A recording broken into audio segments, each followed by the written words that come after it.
Buenas tardes, hermanos. Siéntase gozoso y contento, que usted está en la casa de Dios.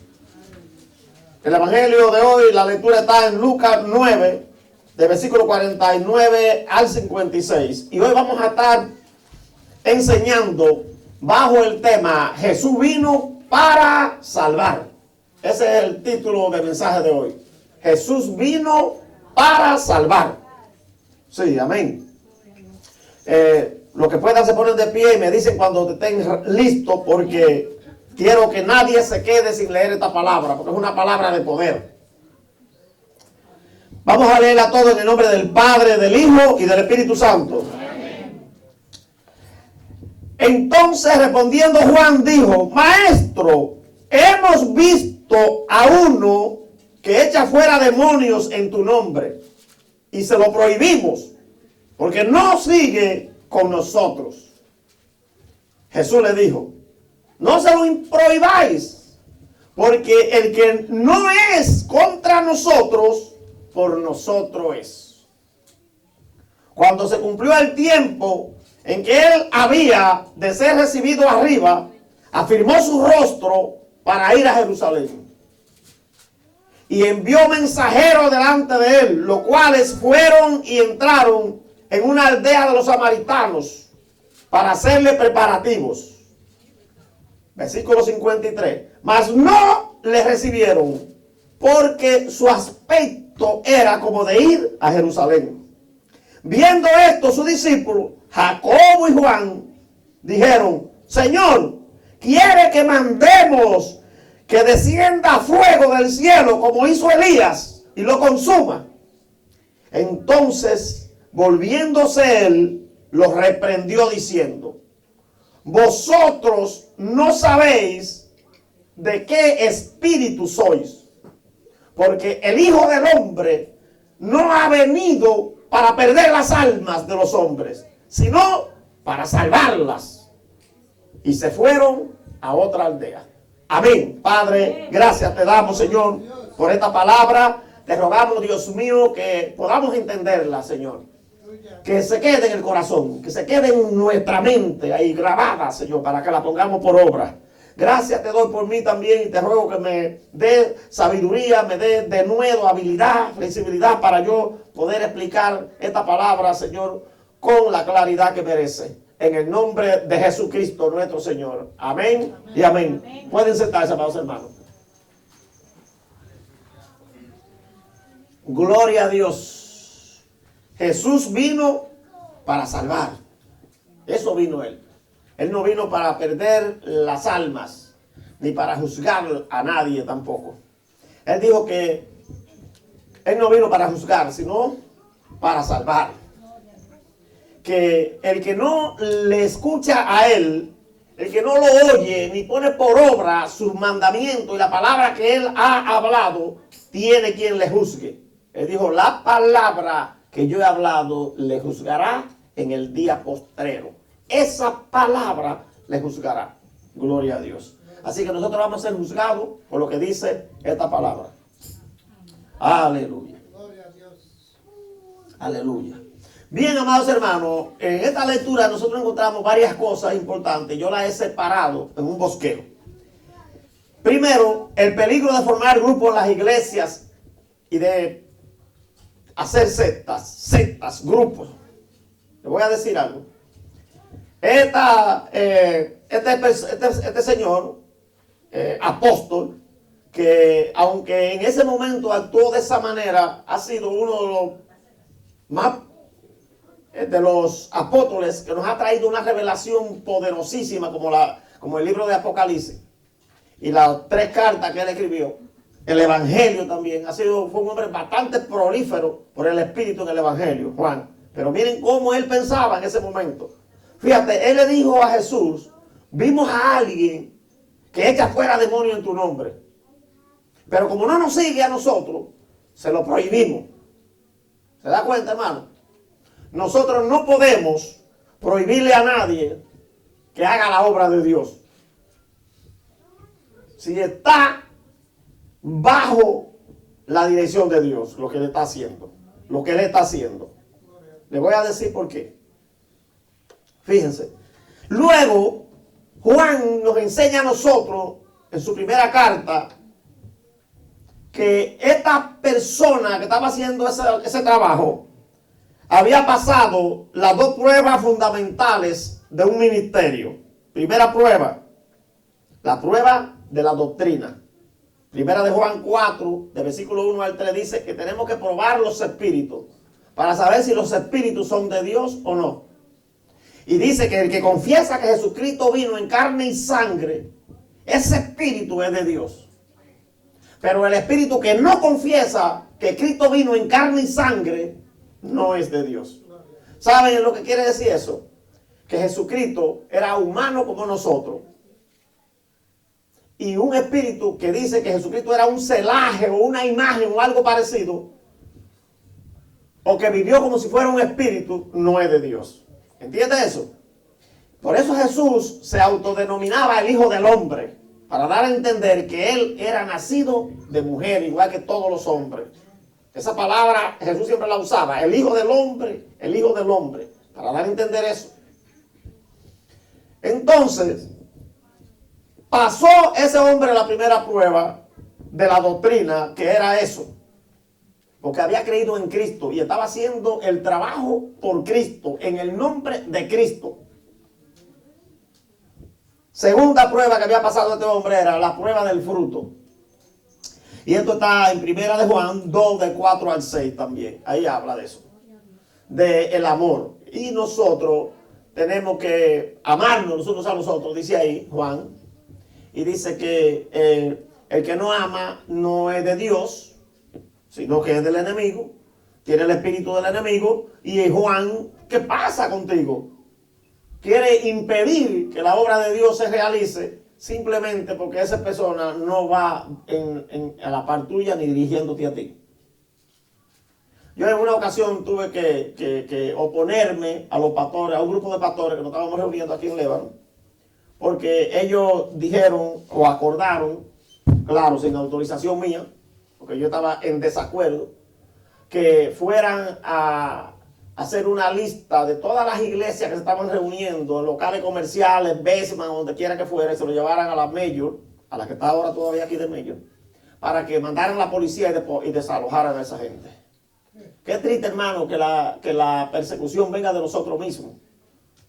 Y yo le leí el pasaje bíblico que dice: rogad al Señor de la mies para que envíe obreros a su mies, porque la mies es mucha y los obreros pocos.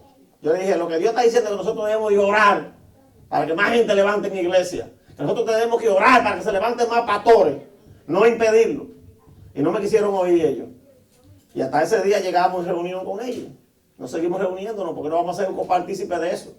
Y nos llamaron a nosotros que hiciéramos la lista y comenzó la persecución y a muchas iglesias la persiguieron aquí por eso, la policía. Hermanos, eso es triste, ¿verdad? Eso es triste. Entonces, fíjense, vamos a ver lo que dice ahí en Primera de Juan, para que ustedes vean en el capítulo 2, versículo 4 al 6. Dice, el que dice yo le conozco y no guarda su mandamiento. ¿Qué quiere decir eso? Usted dice que es cristiano, que es de Cristo. Usted conoce a Jesús. Si usted dice que usted es cristiano, usted tiene que guardar la palabra. Tiene que guardar los mandamientos. Dice, el que dice yo le conozco y no guarda su mandamiento, el tal es mentiroso y la verdad no está en él. Pero el que guarda su palabra, en este verdaderamente el amor de Dios se ha perfeccionado. Por esto sabemos que estamos en él. Versículo 6. El que dice que permanece en él, debe de andar como él anduvo. Quiere decir que este personaje que estaba echando fuera a los demonios había cumplido con esos requisitos que él mismo estableció después. Pero en el momento le prohibió que hiciera ese trabajo. Y nosotros tenemos que tener cuidado con eso y con el evangelio que nosotros predicamos. ¿Entiende, hermano? Porque hay mucha gente que, si otra gente se congrega en otra iglesia, creen que no tiene el espíritu. Dios me mostró eso a mí en una ocasión aquí. Que había aquí un espíritu de autosuficiencia. Que la gente piensa que ellos son los únicos que son cristianos, los únicos que son verdaderos, los únicos que tienen el Espíritu Santo. Eso es un engaño del enemigo. Por eso Jesús los reprendió. Y le dijo, no se lo prohibáis, porque el que no es contra nosotros, por nosotros es. ¿Se da cuenta, hermano? Resulta que en el versículo 11, en el capítulo 11 de Lucas, aquí donde estamos, versículo 23, capítulo 11 de Lucas, versículo 23, Jesús también dijo algo parecido. Dijo algo parecido. El que conmigo, el que no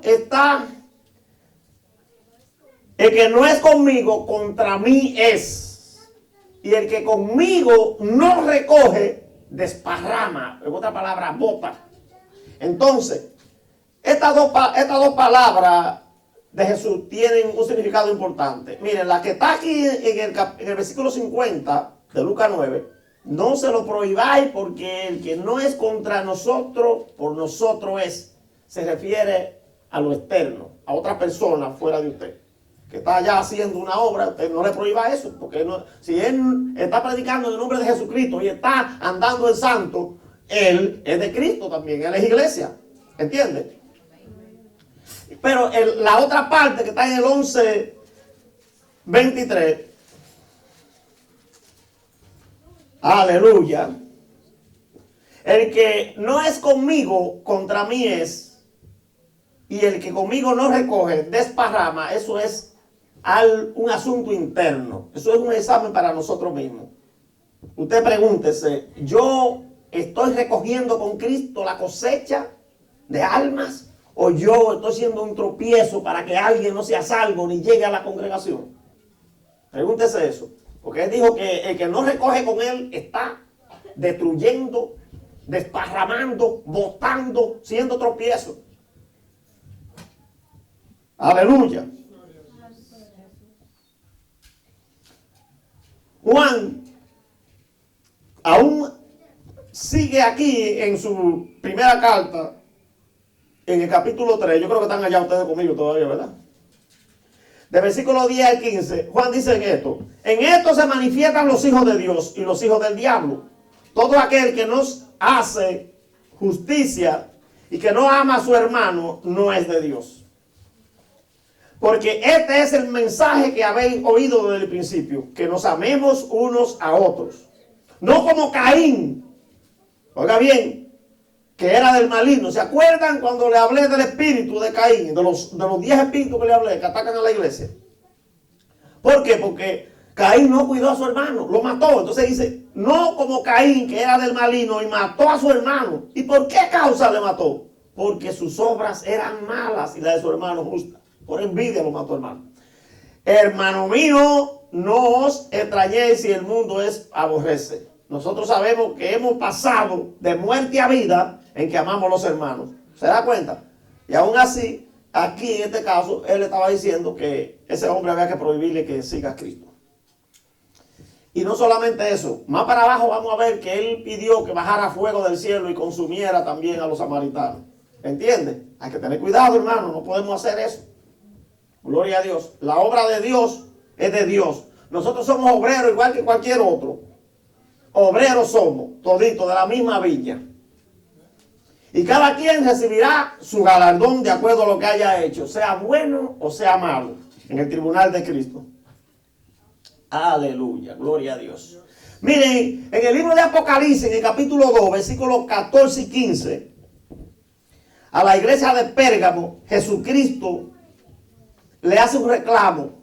Dice al pastor de esa iglesia que él tenía ahí a lo que retenían la doctrina de Balaán y la de los nicolaitas. Fíjense, esa doctrina eran idolatría e inmoralidad sexual.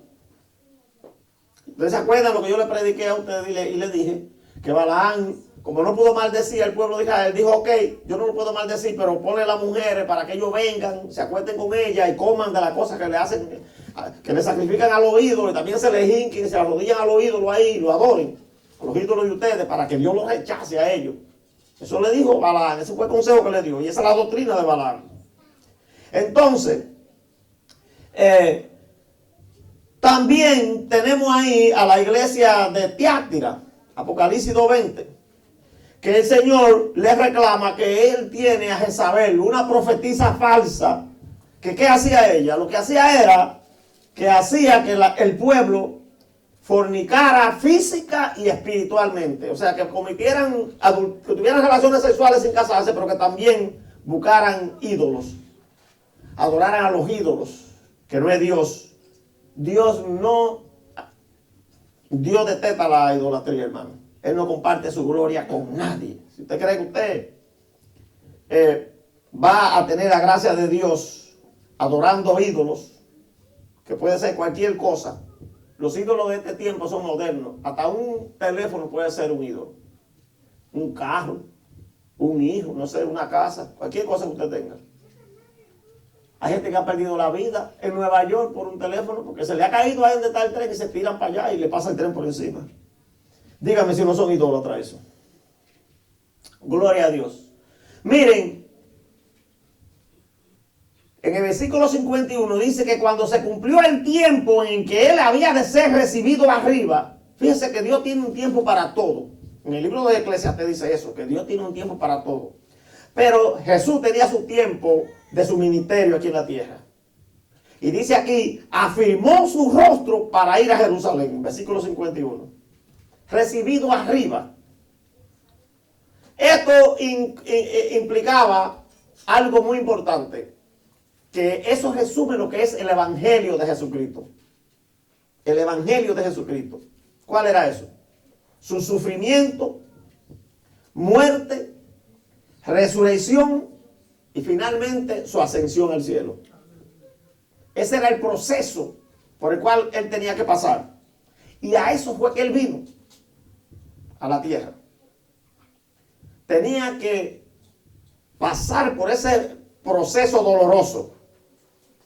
Pero ese tenía un tiempo. Por eso ustedes ven que muchas veces le trataron los fariseos y los escribas de echar mano, de apresarlo, pero no pudieron, porque todavía, y la Biblia dice, todavía no había llegado su tiempo. Gloria a Dios. Por eso dice aquí que cuando se cumplió el tiempo en que él había de ser recibido arriba, de ser glorificado, él hizo algo muy importante. Afirmó su rostro. ¿Y qué quiere decir eso de afirmar el rostro? Eso es una resolución de ir a morir a Jerusalén. Él tenía que morir en Jerusalén. Por lo tanto, cuando llegó ese momento, Jesús dejó de ser Galileo o de morar en Galilea y entonces comenzó a marchar hacia Jerusalén para cumplir con su misión. Y él en ese transcurso del camino venía hablándole a los 12, a los apóstoles, acerca de que era necesario que él fuera a Jerusalén, que fuera desechado por los escribas, los fariseos, los sacerdotes y los gobernantes, y que fuera crucificado, entregado a los gentiles, muerto, sepultado y que resucitara al tercer día. Pero la Biblia dice que ellos no entendían eso porque estaban velados, o sea, estaban en su entendimiento, todavía no entendía eso. Y era que, hermano, ellos, los judíos, estaban esperando ¿a quién? A un Mesías que lo librara del yugo romano, que lo librara políticamente, geopolíticamente en ese tiempo. ¿Entiendes eso? Ellos no esperaban un Mesías como vino Jesús en un burriquito entrando a Jerusalén. Ellos esperaban que viniera un rey con espada y cuantas cosas y jabalina, destruyendo todo lo que hallara por el camino, para defenderlo a ellos.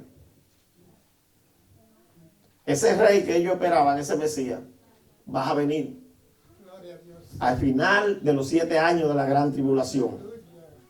Cuando él venga en su segunda venida literal, la Biblia dice que todo ojo lo verá y los que le traspasaron también harán lamentación por él. ¿Por qué harán lamentación? Porque van a decir, él era el Mesías y no lo reconocimos. ¿Entiendes? Gloria a Dios. Entonces Jesús dijo una palabra muy importante. Él dijo, nadie me quita la vida. Yo mismo la pongo y la vuelvo a tomar porque recibí del Padre ese mandamiento de dar mi vida en rescate de todo y volverla a tomar otra vez. O sea que algunas religiones, no voy a mencionar el nombre de religiones, Algunas religiones enseñan que los judíos mataron a Jesús. Los judíos asesinaron a Cristo. No hace mucho que una persona me dijo eso. No, porque los judíos mataron a Cristo. Y yo le dije, no. Ellos no lo mataron. Él dio su vida de sí mismo, porque a eso fue que él vino a darla. Y él dijo que nadie se la quitaba. El poder que él tenía del Padre podía hacer cualquier cosa. Fíjense que él le dijo a Pilato que él podía ordenar que viniera ¿cuántas docenas? 12 legiones de ángeles. 12 legiones de ángeles a librarlo a él de cualquier cosa humana que hubiera aquí en la tierra.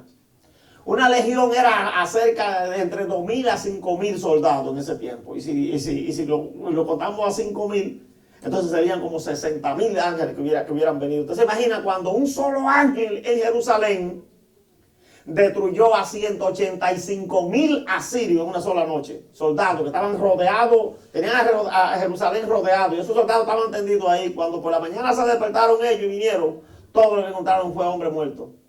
Con una espada, un solo ángel mató eso. Imagínese usted. Gloria a Dios. Si el poder de Dios es cualquier cosa.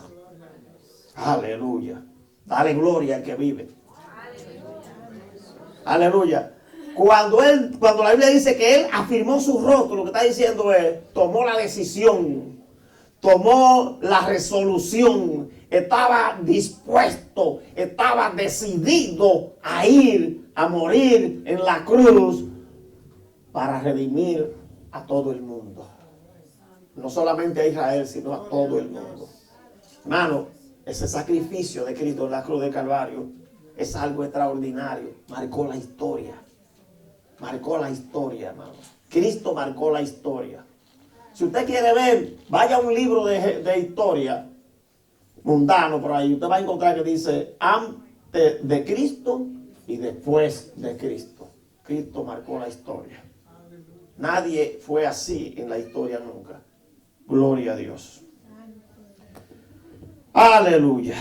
Miren, yo les voy a decir algo a ustedes. Él, cuando llegó el momento, ¿verdad?, que él salió de Jerusalén, del templo y fue al huerto de Getsemaní a orar.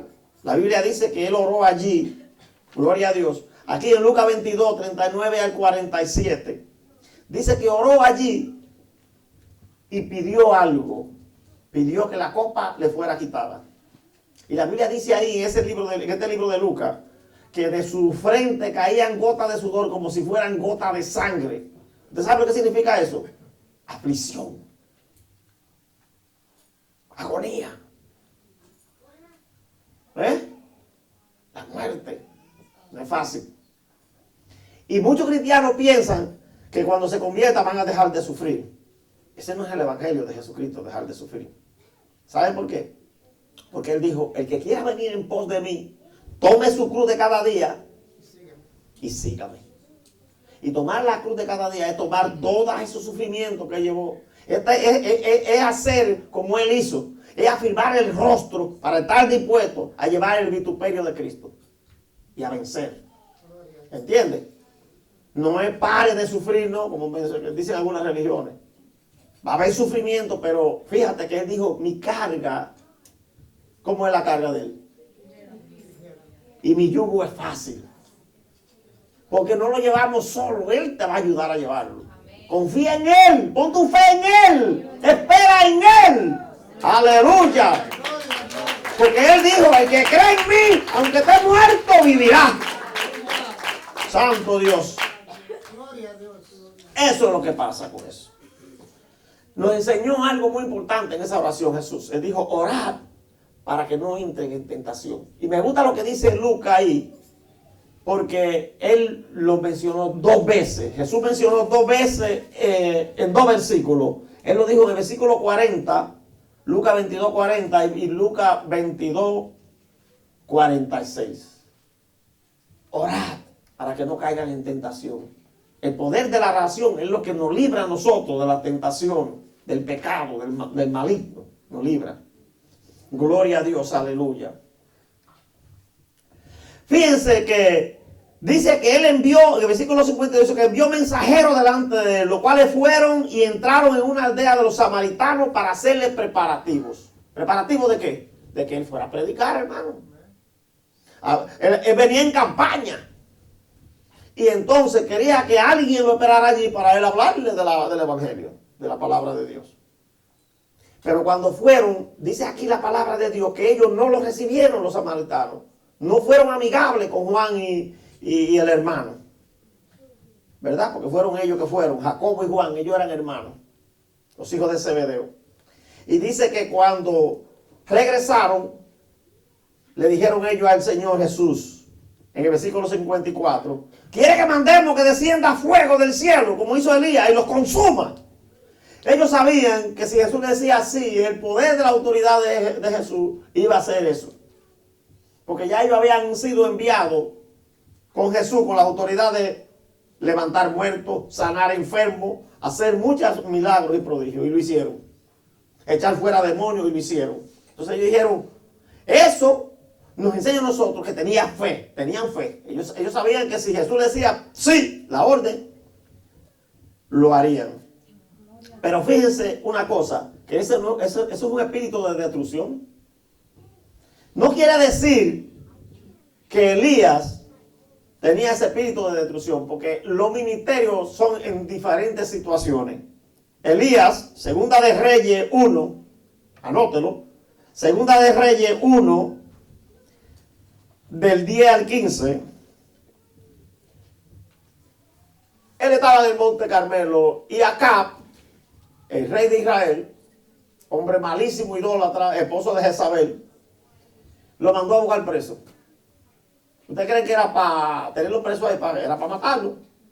Y entonces, él mandó, dice que iban soldados del grupo de A50. Cuando fue el primero grupo y le dijo que baje, él le dijo, y ellos mencionaron la palabra, varón de Dios, baja. Y él dijo, si sos varón de Dios, que venga fuego del cielo. Era varón de Dios porque bajó fuego del cielo y lo consumió a los 50.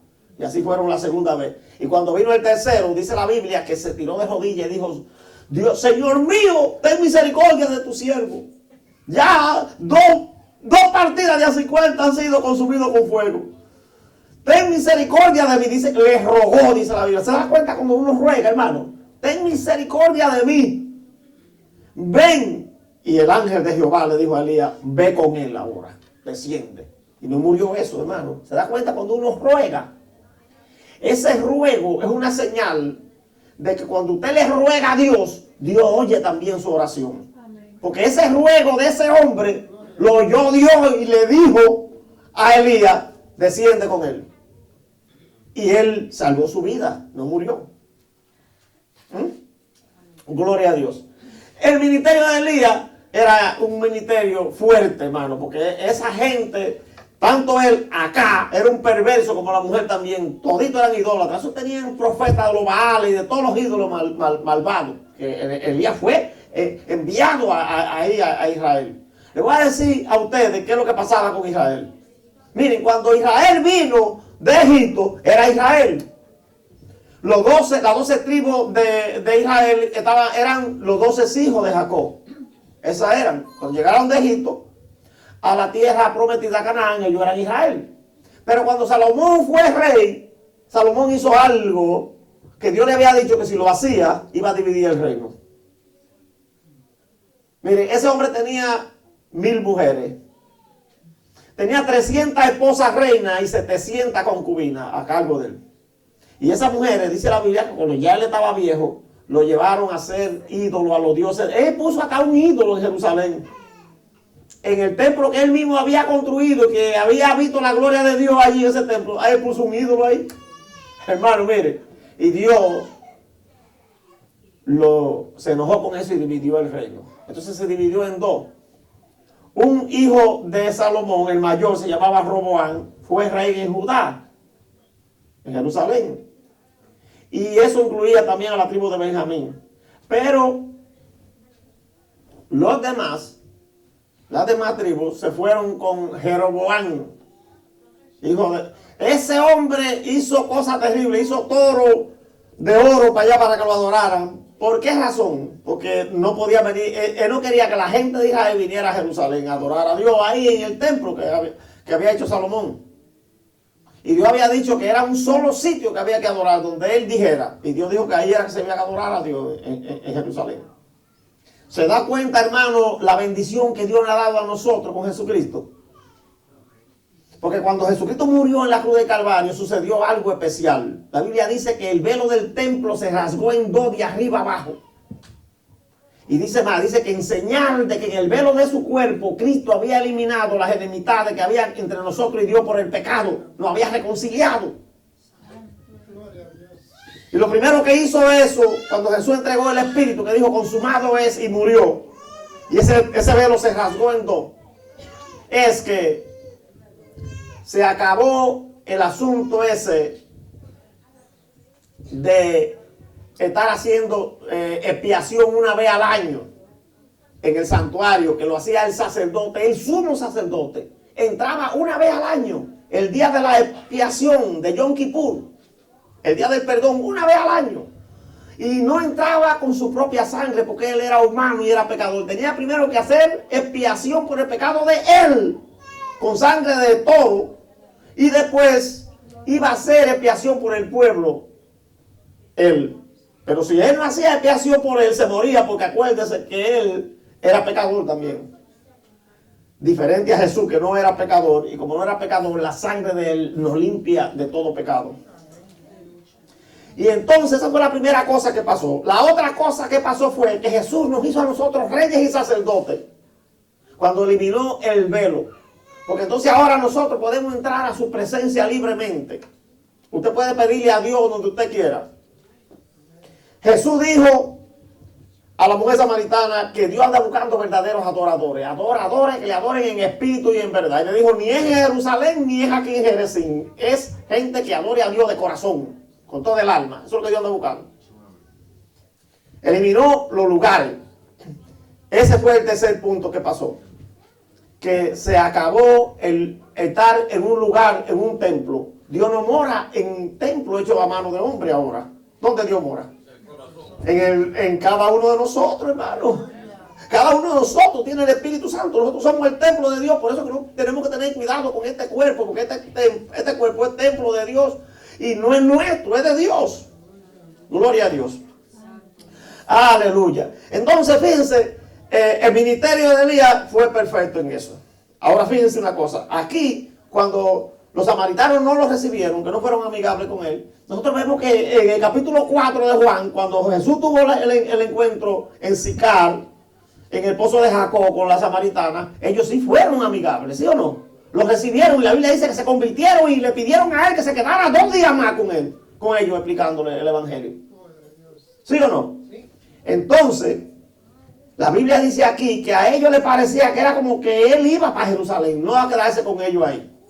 Y algunos comentaristas dicen, no, lo que pasa fue que Jesús no aprobó el templo de ellos en Jerezín.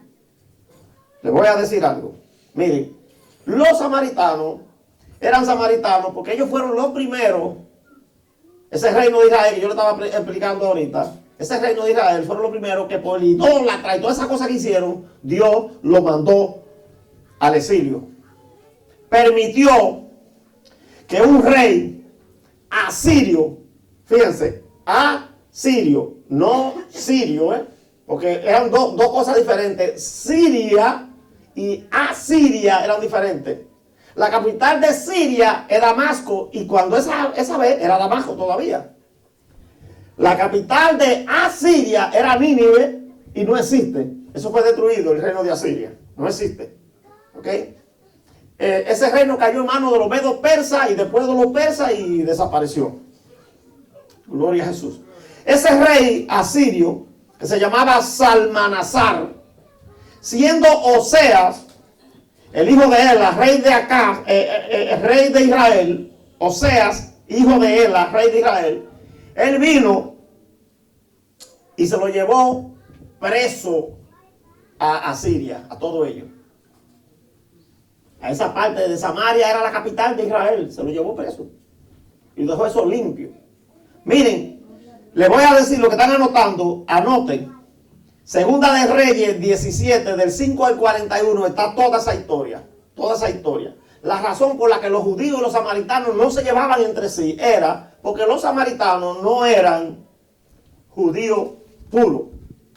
Judíos eran los de Judá, los descendientes de Judá. Los israelitas eran los del norte. Entonces el norte, Samaria capital, el sur, Jerusalén capital, Judá. Ellos fueron llevados prisioneros por Salmanasar a Asiria, porque ellos en la idolatría no dejaban eso. Entonces, eso quedó despoblado ahí. Dele ese capítulo 17 de Segunda de Reyes. Dice que el rey Salmanasar le fueron y le dijeron: mira, eso está solo ahí en Samaria, ahora no hay nadie. Entonces, la poca gente que habían ahí, que se han metido ahí, no son judíos, y esa gente, los leones se lo están comiendo y la fiera, porque no conocen a Jehová, el Dios de Israel. Y él cogió y llevó gente de allá, asirios, árabes, de esa gente de ahí, y lo trajo allá, y a poblar a Samaria. Y le cogió un sacerdote israelita, judío, y lo trajo para que le enseñara la ley y al Dios de Israel. Y la Biblia dice que le enseñó el sacerdote la ley de Dios, de Jehová. Y entonces, ¿saben lo que comenzaron ellos a hacer? Le temían a Jehová, pero cada uno también adoraba a su Dios que tenía, a Taró, a todos esos dioses que ellos tenían paganos. Entonces, y hacían altares en la montaña. Entonces, tenían una mezcla. Por eso los judíos de Judá no querían saber de ellos, porque decían: esos son gentiles, esa gente no son buenos, esa gente tiene otros dioses, esa gente son idólatras. Entonces, cuando ellos venían a Jerusalén a adorar al templo, los de Galilea pasaban el Jordán allá arriba y venían por el otro lado, por la parte este, hasta aquí, para desechar a Samaria, no pasar por Samaria. Por eso cuando en el capítulo 4 dice que Jesús iba para Galilea y que le era necesario pasar por Samaria, por alguna razón iba a pasar por ahí. Ahora Jesús no lo rechazó a ellos, pero no le aceptó el templo de Jericín, porque ellos, los judíos allá en Jerusalén, no lo dejaban entrar, hermano. No, ustedes no son judíos, no pueden entrar al templo. Entonces ellos hicieron un templo de ellos allí para adorar a Jehová. Se llamaba el templo en el monte Jericín, el templo de Jericín. Jesús no le aprobó eso. Y como Jesús no lo aprobó, ellos parece que estaban un poquito disgustados con eso. Porque Jesús le dijo a la mujer: es en el corazón que Dios está allá. Dios no anda buscando lugares. Dios no anda buscando lugares. Fíjense que Jesús profetizó que el templo iba a ser destruido. En el año 70, después de Cristo, fue destruido por los romanos el templo. No quedó nada. Ni piedra sobre piedra, como él dijo. Gloria a Dios. Así que a Dios no le importa el lugar. A Dios le importa tú, tu vida, tu alma, tu corazón. Que tú se lo entregues a Él. Aleluya. Esa fue la razón por la que los samaritanos no se llevaban con los judíos, y era por eso los judíos no lo aceptaban, porque ellos eran mezclados de gente árabe, idólatra de otro lado. Aleluya. Muy importante, hermano, y ya estamos terminando, es que el Hijo del Hombre vino a salvar. Fíjate, este versículo 55. Cuando Juan y Jacobo le dijeron: vamos a que baje fuego y lo consuma esa gente. Cuando nosotros vamos predicando el evangelio en la calle y alguien te tira la puerta en la nariz, no lo maldiga. Vete por ahí para otra casa, donde te abran la puerta. Hay otro que te está esperando allí. Mira, la pastora y yo fuimos un día a Spruce Park a visitar a una familia que nos habían dicho que fuéramos a visitar. Y cuando fuimos no encontramos la casa, pero había un hombre sentado en una escalón en el frente de su casa y nos dijo, cuando nos vio a nosotros estábamos así buscando a ver dónde estaba el apartamento de la persona. Él nos dijo: vengan, que a mí es que ustedes me buscan. Y nosotros nunca la habíamos visto. ¿Qué le parece? Y ese hombre está en Florida, pero él ha permanecido, pero ha permanecido en el evangelio. Y quién sabe cuántos se han salvado por él por ahí. Es una cadena esto, hermano. Aleluya, un árbol de gente salva. Eso es lo que tenemos que buscar. Nosotros no trabaje para usted ni para su gloria, trabaje para Dios, para Cristo. Aleluya. Mira, dice que Jesús los reprendió a ellos con esa actitud de que baje fuego. ¿Qué es eso? Si no te reciben ahí, vete para otro lado.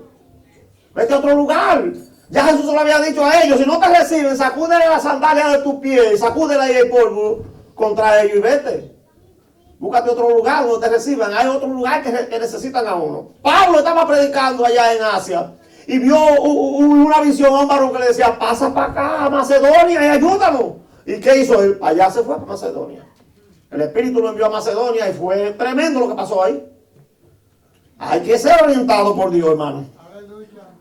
Gloria a Dios. Miren, aquí él le dijo, vosotros no sabéis de qué espíritu sois. Fíjense, hay que tener cuidado. No se deje influenciar por espíritus malos.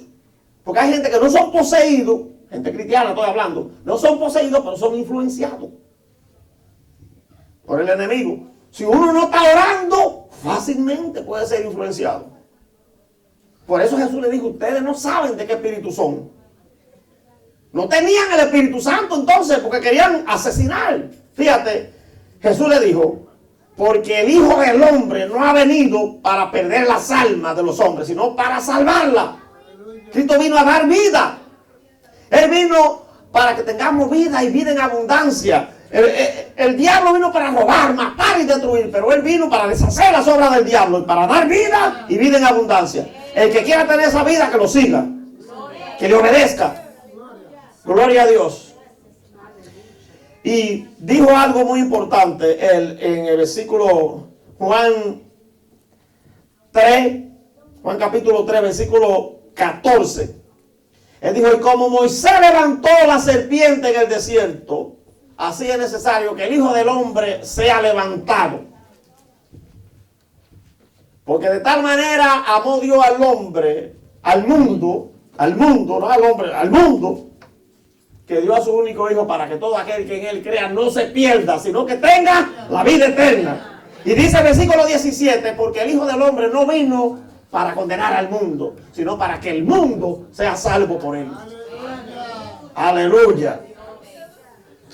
Aleluya. Y dice que en él no cree será condenado. Y esta es la condenación, que la luz vino al mundo, pero los hombres amaron más a la tiniebla que a la luz, porque sus obras eran malas. ¿Entiende, hermano? Dios quiere salvarnos. Dios quiere darnos vida. Esa serpiente que él mencionó ahí existía hasta la época de un rey que se llamaba Ezequías. Rey Ezequías era rey de Judá. Y ese rey era hijo del rey Acaz, que precedió a él. Y que fue rey en tiempo de Osea también, el que fue preso allá a Siria por la idolatría y la falta de respeto a Dios. Fíjate, él, dice la Biblia, que hizo muchas reformas. Ezequías era un hombre fiel a Dios. Y restableció el culto en el templo, organizó los sacerdotes, hizo muchas cosas. Y una de las cosas que hizo fue que destruyó la serpiente de bronce que Moisés hizo en el desierto. Ustedes saben la historia de esa serpiente de bronce, para que yo no tenga que perder el tiempo explicándoles. Por la rebelión de los israelitas cuando venían de Egipto, Dios permitió esa serpiente que lo mordían.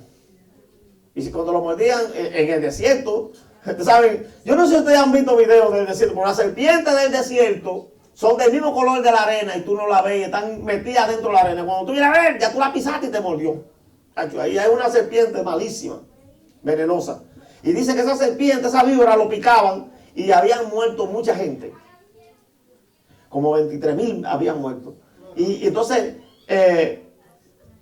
Jehová le dijo a Moisés, hazte una serpiente de bronce y ponle en una asta. ¿Saben lo que es una asta? Un palo alto. Como la cosa esa de los médicos, que ponen una serpiente con un palo. Entonces, ¿qué era símbolo eso? De Cristo en la cruz del Calvario. Y Jehová le dijo, y el que mire a esa serpiente de bronce, después que fuera picado, vivirá. Y así pasaba. Entonces, pasó el tiempo y esa serpiente existía todavía, y la gente comenzó a adorar a esa serpiente de bronce. Y este rey que se llamaba Ezequías la cogió y la desbarató. Y la llamó Neustán. Dice ahí, Neustán quiere decir un pedazo de bronce. Eso es, un pedazo de bronce. Amados hermanos, esa serpiente en la cruz era símbolo de Cristo. Digo, no era una cruz, sino un palo, un asta. Esa serpiente en esa asta era símbolo de lo que iba a pasar más luego. Que Cristo iba a redimirnos a nosotros de la herida del pecado, de la picadura del pecado. y nos iba a salvar. Por eso que Pablo dice, ¿dónde está muerte tu aguijón? ¿Dónde, oh sepulcro, tu victoria? Gloria a Dios, porque Cristo nos dio a nosotros la victoria. Amén. Jesús vino para salvar, no para condenar. El que quiera ser salvo, acérquese a Cristo. Entréguele su vida, ríndase a Él, viva para Él, conságrese a Él y olvídese del mundo. Aleluya. Que Dios lo bendiga y que Dios lo guarde.